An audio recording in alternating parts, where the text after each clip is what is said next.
ವರ್ಷಗಳಿಂದ ರಾಜ್ಯದಲ್ಲಿ ಒಳ ಮೀಸಲಾತಿಗೆ ಹೋರಾಟ ನಡೀತಾ ಇದೆ.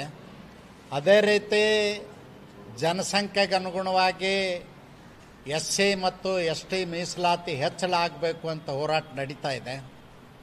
ಆದರೆ ಕಾಂಗ್ರೆಸ್ ಸರ್ಕಾರ, ಅದರಲ್ಲೂ ವಿಶೇಷವಾಗಿ ಸಿದ್ದರಾಮಯ್ಯನವ್ರ ನೇತೃತ್ವದ ಕಾಂಗ್ರೆಸ್ ಸರ್ಕಾರ ದಲಿತರಿಗೆ ಸಾಮಾಜಿಕ ನ್ಯಾಯ ಕೊಡೋದ್ರ ಬದಲಾಗಿ ವಿಷಬೀಜ ಬಿತ್ತಿ ಅವ್ರನ್ನ ಬೀದಿಯಲ್ಲಿ ನಿಂತು ಬಡದಾಡೋ ಹಾಗೆ ಮಾಡ್ತಾ ಇದ್ದಾರೆ. ನಾನು ಯಾಕೆ ಈ ಮಾತನ್ನು ಹೇಳ್ತೀನಿ ಅಂದರೆ, ಒಳ ಮೀಸಲಾತಿ ಸಲುವಾಗಿ ರಾಜ್ಯದಲ್ಲಿ ಹೋರಾಟ ತೀವ್ರಗೊಂಡಾಗ ನ್ಯಾಯಮೂರ್ತಿ ಸದಾಶಿವನ ಆಯೋಗವನ್ನು ನೇಮಕ ಮಾಡಿದರು ಕಾಂಗ್ರೆಸ್ ಸರ್ಕಾರ. ನ್ಯಾಯಮೂರ್ತಿ ನಾಗಮೋಹನ್ ದಾಸ್ ಅವರ ವರದಿಯನ್ನು ಕೂಡ ತರಿಸ್ಕೊಂಡ್ರು ಕಾಂಗ್ರೆಸ್ ಸರ್ಕಾರ. ಮತ್ತು ನಮ್ಮ ಸರ್ಕಾರ ಇದ್ದಾಗ ದಲಿತರ ಹೋರಾಟಕ್ಕೆ ಮಾನ್ಯತೆ ಮಾಡಿ ಮಾನ್ಯ ಶ್ರೀ ಬಸವರಾಜ ಬೊಮ್ಮಾಯಿ ಅವರು ಮುಖ್ಯಮಂತ್ರಿ ಇದ್ದಾಗ ಜನಸಂಖ್ಯೆಗೆ ಅನುಗುಣವಾಗಿ SCಗೆ 15 ಇದ್ದದ್ದು 17, STಗೆ 3 ಇದ್ದದ್ದು 7 ಮಾಡಿ ಸಾಮಾಜಿಕ ನ್ಯಾಯದ ಅಡಿಯಲ್ಲಿ 4 ಗುಂಪುಗಳನ್ನಾಗಿ ಮಾಡಿ ವರ್ಗೀಕರಣ ಮಾಡಿ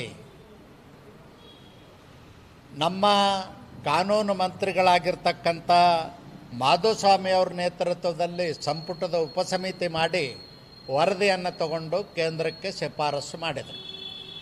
SC ಒಳಗೆ ಮಾದಿಗರು ಮತ್ತು ಅವರ ಸಂಬಂಧಿತ ಉಪಜಾತಿಗಳಿಗೆ 6%, ಚಲವಾದಿ ಮತ್ತು ಉಪಜಾತಿಗಳಿಗೆ 5.5%, ಮತ್ತು ಲಂಬಾಣಿ, ಬೋವಿ, ಕೊರ್ಮ, ಕೊರ್ಚ 4 ಜಾತಿಗಳಿಗೆ 4.5%, ಅಲೆಮಾರಿಗಳಿಗೆ 1%, ಹೀಗೆ ಮಾಡಿ 2022ರಲ್ಲಿ ಎರಡೂ ಸದನಗಳಲ್ಲಿ ವಿಧಾನಸಭೆ ಮತ್ತು ವಿಧಾನ ಪರಿಷತ್ನಲ್ಲಿ ಒಪ್ಪಿಗೆ ಪಡೆದು ರಾಜ್ಯಪಾಲರ ಅನುಮೋದನೆ ಪಡೆದು ಕಾನೂನನ್ನು ಮಾಡಿದ್ದರು. ಮತ್ತು 4 ವರ್ಷಗಳ ಕಾಲ ರಾಜ್ಯದಲ್ಲಿ 17% ಮತ್ತು 7%, 24% SC STಗೆ ಮೀಸಲಾತಿ ಸೌಲಭ್ಯ ಸಿಕ್ತು. ಆದರೆ ಯಾರೋ ಒಬ್ಬರು ಕೋರ್ಟಿಗೆ ಹೋಗಿದ್ದಾರಂಥೇಳಿ ಸಿದ್ದರಾಮಯ್ಯನವ್ರ ಸರ್ಕಾರ ಕೋರ್ಟಿಗೆ ಅಟೆಂಡ್ ಮಾಡಿ ಯಾಕೆ ಹೆಚ್ಚು ಮಾಡಿದೆ ಸರ್ಕಾರ ಅನ್ನೋದ್ರ ಬಗ್ಗೆ ಹೇಳಬೇಕಾಗಿತ್ತು. BJP ಸರ್ಕಾರ ಮಾಡಲಿ, ಕಾಂಗ್ರೆಸ್ ಸರ್ಕಾರ ಮಾಡಲಿ, ಸಾಮಾಜಿಕ ನ್ಯಾಯದಡಿಯಲ್ಲಿ ಮತ್ತು ಸಂವಿಧಾನದ ಆಶಯಕ್ಕೆ ಅನುಗುಣವಾಗಿ ನಾವು ಮಾಡಿದ್ದೀವಿ ಅಂತ ಕೋರ್ಟಿಗೆ ಕನ್ವಿನ್ಸ್ ಮಾಡಬೇಕಾಗಿತ್ತು. ಅದನ್ನು ಮಾಡಲಿಲ್ಲ. ಮಾಡದೆ 2 ಮುದ್ದತ್ತುಗಳಿಗೆ ತಪ್ಪಿಸಿ ಕೋರ್ಟ್ ಪಾರ್ಸಲಿ ಸ್ಟೇ ಮಾಡಿದ ನಂತರ ಹೋಗಿ ಮೆಮೊ ಹಾಕ್ಕೊಡ್ತಾರೆ. ಕರ್ನಾಟಕ ಸರ್ಕಾರ ಅಡ್ವೊಕೇಟ್ ಜನರಲ್ ಮುಖಾಂತರ ಏನು ಮೆಮೊ ಹಾಕ್ಕೊಳ್ತಾರೆ, ನಾವು 17%, 7% ಮೀಸಲಾತಿ ಕೊಡೋದಲ್ಲ, 1995ರ ಆದೇಶದ ಅನುಗುಣವಾಗಿ 15% SCಗೆ, 3% STಗೆ ಕೊಡ್ತೀವಿ. ಅದನ್ನು ಅನುಮೋದನೆ ಮಾಡಿ ಕೋರ್ಟು ಪರ್ಮಿಷನ್ ಕೊಡಬೇಕು ಅಂತ ಕೇಳಿದಾಗ ಕೋರ್ಟು ವಿಧಿ ಇಲ್ಲದೇ ಸರ್ಕಾರನೇ ಹೇಳಿದಾಗ ಸರ್ಕಾರದ ಏನು ಮೆಮೊ ಹಾಕಿತ್ತು ಆ ಮೆಮೊಗೆ ಒಪ್ಪಿ 15-3 ಮಾಡಿದೆ.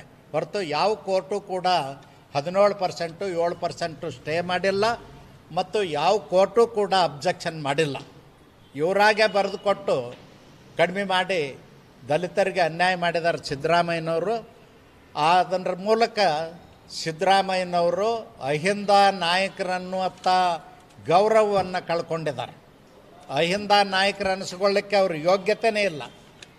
ಯಾರು ಆದೇಶವನ್ನು ಮಾರ್ಪಾಡು ಮಾಡಿ ಕಡಿಮೆ ಮಾಡ್ತಾರ, ಹೆಚ್ಚು ಮಾಡಬೇಕಾದದ್ದನ್ನು ಕಡಿಮೆ ಮಾಡ್ತಾರ, ಅಂಥವ್ರು ಅಹಿಂದ ನಾಯಕರು ಅಂತೇಳಿ ಈ ರಾಜ್ಯದ ಹಿಂದುಳಿದ ಜನ ಒಪ್ಪಲಿಕ್ಕೆ ಸಾಧ್ಯ ಇಲ್ಲ. ಅಂಥ ಮಹಾ ಮೋಸಗಾರತನವನ್ನು ಸಿದ್ದರಾಮಯ್ಯನವ್ರು ಮಾಡಿದ್ದಾರೆ. ನಾನು ಸಿದ್ದರಾಮಯ್ಯನವ್ರ ಸರ್ಕಾರಕ್ಕೆ ಕೇಳಲಿಕ್ಕೆ ಬಯಸ್ತೇನೆ, 3 ಮಂದಿ, 2 ನ್ಯಾಯಾಧೀಶರು, 1 ಕಾನೂನು ಸಚಿವರು ಮಾಡಿದ್ದನ್ನು ಬಿಟ್ಟು ಮತ್ತೆ ಇವತ್ತು ಕರ್ನಾಟಕ ಸರ್ಕಾರದ ಮುಖ್ಯ ಕಾರ್ಯದರ್ಶಿ ಅವ್ರ ನೇತೃತ್ವದಲ್ಲಿ ಒಂದು ಕಮಿಟಿ ಮಾಡಿ ವರದಿ ತಗೊಂಡು ಅದನ್ನು ಇವತ್ತು ವಿಶೇಷ ಸಂಪುಟ ಮಾಡ್ತಿರಲ್ಲ, ನಿಮಗೆ ಯಾವ ನೈತಿಕತೆ ಇದೆ? ಮತ್ತು ವರದಿ ಕೊಟ್ಟಂಥ ನ್ಯಾಯಮೂರ್ತಿಗಳಿಗೆ ಏನು ಹೇಳಲಿಕ್ಕೆ ಬಯಸ್ತೀರಿ? ಅವ್ರಿಗೆ ಏನು ಹೇಳಲಿಕ್ಕೆ ಬಯಸ್ತೀರಿ ನೀವು? ಅವ್ರಿಗೆ ಅವಮಾನ ಮಾಡ್ದಂಗಲ್ಲ. ಸಿದ್ದರಾಮಯ್ಯನವರೇ ಹೇಳಿ, ನ್ಯಾಯಮೂರ್ತಿಗಳು ಕೊಟ್ಟದ್ದನ್ನು ಒಪ್ಪಬೇಕು, ಎಲ್ಲ ತಿರಸ್ಕಾರ ಮಾಡಬೇಕಾಗಿತ್ತು. ಆದರೆ ಇನ್ನೊಂದು ಕಮಿಟಿ ಮಾಡಿ ನ್ಯಾಯಮೂರ್ತಿಗಳಿಗೆ ಅವಮಾನ ಮಾಡಿದ್ರಲ್ಲ, ನಿಮ್ಮನ್ನು ಈ ನಾಡಿನ ಜನ ಕ್ಷಮಿಸೋದಿಲ್ಲ, ಅಹಿಂದ ನಾಯಕರತ್ತು ಒಪ್ಪೋದಿಲ್ಲ. ನಾನು ಕೊನೆಯದಾಗಿ ಇವತ್ತು ವಿನಂತಿ ಮಾಡ್ತೇನೆ, ಮತ್ತೆ ಗೊಂದಲ ಸೃಷ್ಟಿ ಮಾಡಬೇಡಿ. SC ಜನಾಂಗಗಳ ಮಧ್ಯೆ ಜಗಳ ಹಚ್ಚಿ ವಿಷಬೀಜ ಬಿತ್ತಿ ಅವ್ರನ್ನ ಬೀದಿಯಲ್ಲಿ ಬಡದಾಡುವಂತೆ ಮಾಡಬೇಡಿ.